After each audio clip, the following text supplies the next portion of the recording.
Good morning, everyone. I'm delighted to be here this morning to talk a little bit about our plans on democratization of information. Kapil, in a very interesting way, talked about the overall government policies, framework, initiatives. I want to continue on that and tell you a little bit about what exactly we are doing. Unfortunately, I find that in our system, there is so much noise that goes on that the signal really doesn't get the kind of attention it deserves. Let me tell you, lots of interesting things are going on in the government. Unfortunately, when I see media here, it is all about cricket, Bollywood, and gossip. I want you to know that some great work is going on for the last several years, and we hope that a lot of this will come together in the next few years to come. We all recognize the importance of broadband, and we do understand that internet is transforming almost everything around us. The way we work, way we entertain, do business, govern, and the way we bank. All of these things have far-reaching implications in the next decade or so, mainly because of the power of internet. I was at a meeting over the weekend on Saturday, Sunday in Mexico City. This was a meeting by the UN Broadband Commission.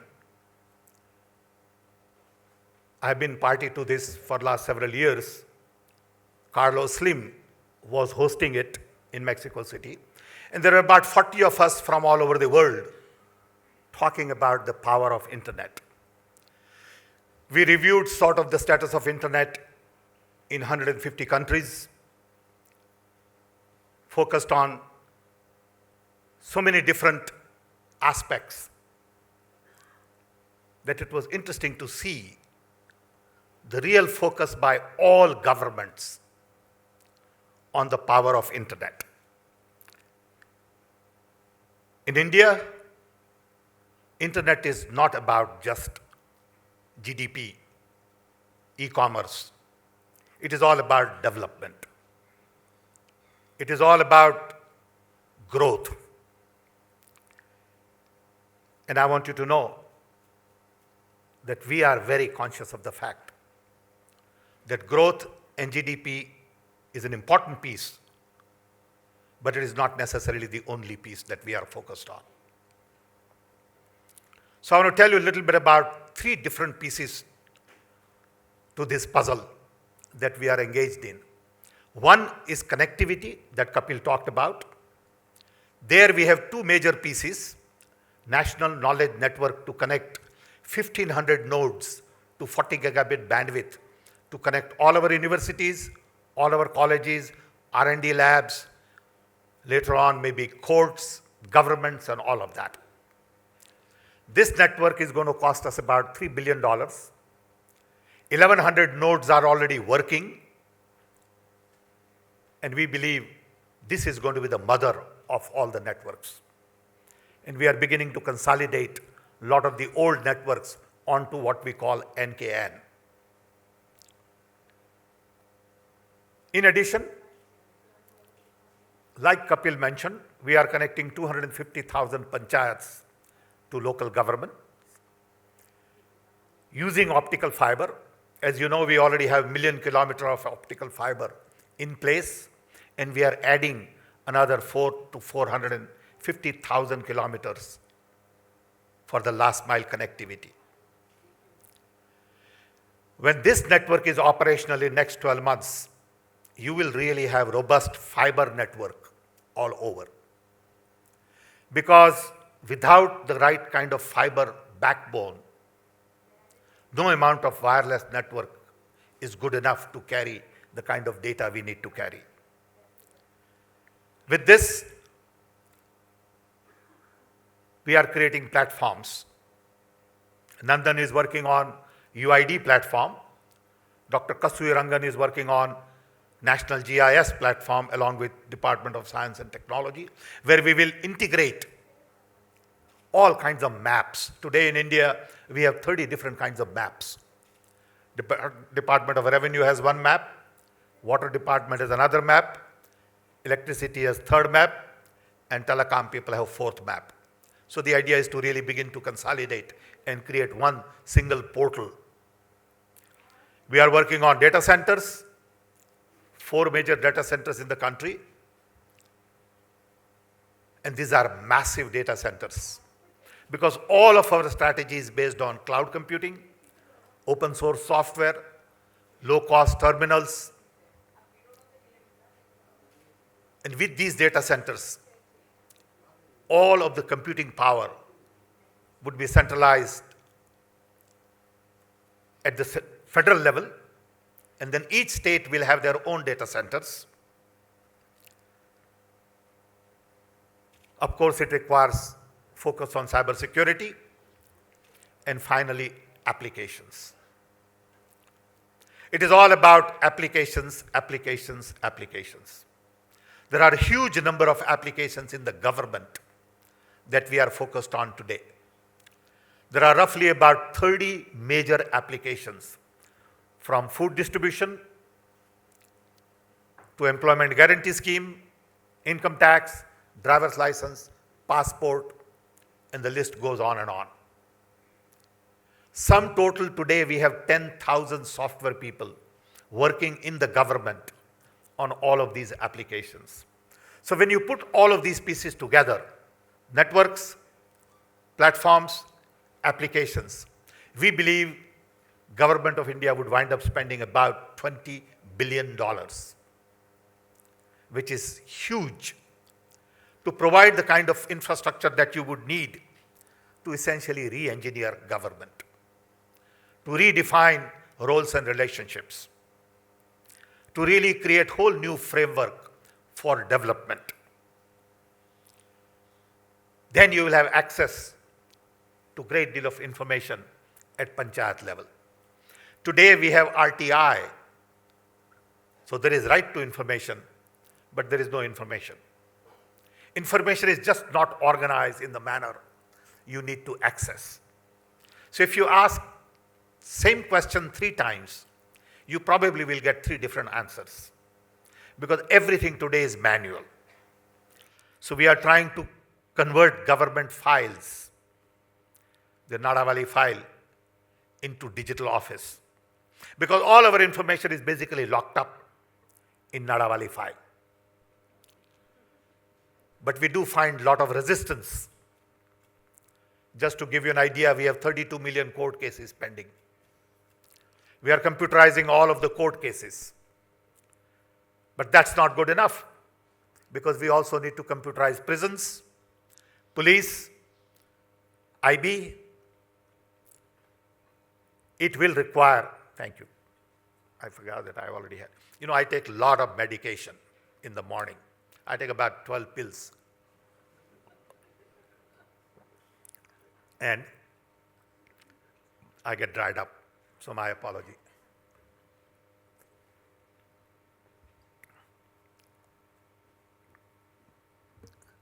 I had 2 quadruple bypasses. I have 4 stents. I had cancer. I'm just about 71 years old. So bear with me. So the right to information is the core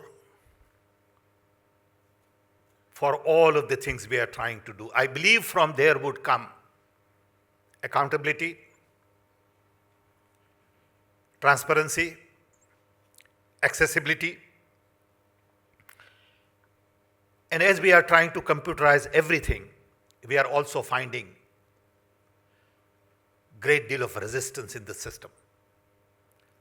I'll give you one specific example.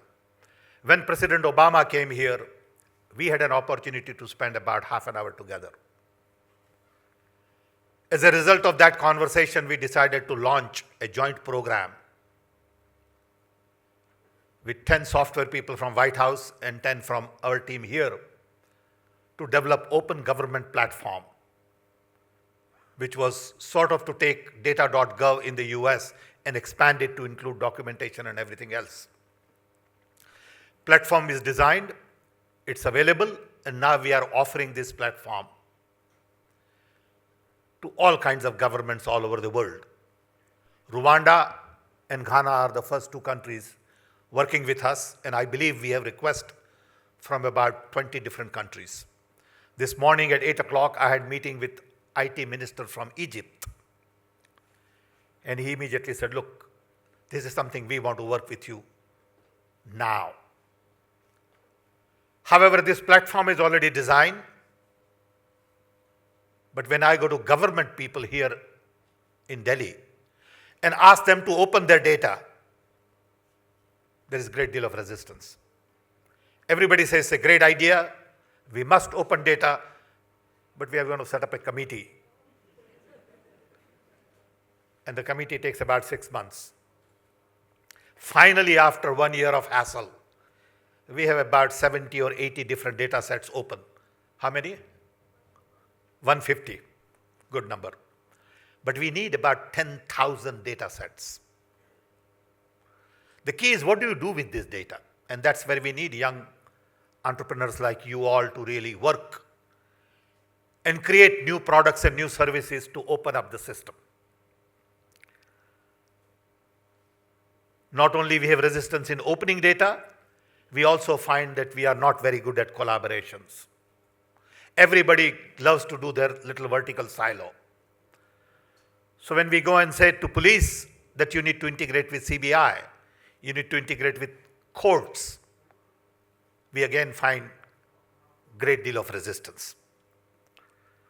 However, the emphasis on building platforms, networks, applications, and ultimately open up the system is going on at full speed. I am convinced that in the next 3 years, India will have the robust, most advanced public information infrastructure ever known to anybody. Our numbers demand that we think differently. Our numbers demand that we focus on bottom of the economic pyramid, applications, and basically redesign our processes. A lot of our processes were left behind by British Raj, and we are trying to computerize those processes as opposed to redesigning it to meet the needs of today. To us, in this equation, the key is affordability, scalability, and sustainability. To us, we are basically redesigning government. And that's a scary thought. Not many people are willing to accept the fact that time has come for us to do things very differently. It will have far-reaching implications on education, health, agriculture, financial services, delivery of public services. I believe the biggest benefit will come from redefining education. Today, education is more like a production factory. If Henry Ford landed up today, the only place he would find manufacturing intact, it's in education. Someone decided many years ago that it should take 4 years to get a degree, and the whole world follows it. Chinese take 4 years, Indians take 4 years, Americans take 4 years, and Brazilians also take 4 years. It is about time to question the very foundation of education. Today, I do not need teacher to create content and deliver content. I basically don't need teacher as I understand today. But when you say this, teachers' unions react violently. But the fact is, I need teacher to be a mentor. But teachers are not trained to be mentors. It is this kind of restructuring we will have to look at. The number of doctors required in the country today, number of nurses required in the country today, and the impact of mobile health on all of that infrastructure. I am very excited about the potential of opening up the system. I'm very excited about listening to the voices of the people on the ground. I'm very excited about the young talent and the new technology. I believe we have all of the pieces in place. Just give us a little bit of time and give some credit to this government. Unfortunately, as I said earlier, we really don't get credit for good work, partly because we don't communicate well, and partly because it doesn't have sex appeal. Believe me, this piece of work has lots of sex appeal. I'm so excited about the potential we have. The fact that this government decided to allocate 100,000 crores to a wild idea like this itself is a great step forward. No other government in the world that I know of today, and including President Obama, who said, Sam, this is unbelievable, would have the kind of guts that we have to invest this kind of money to build future for a country of 1.2 billion. I hope you get to talk more about it. I want to thank Google for giving us this opportunity. I know I can talk for another 2 hours, but I was given about 20 minutes. Thank you.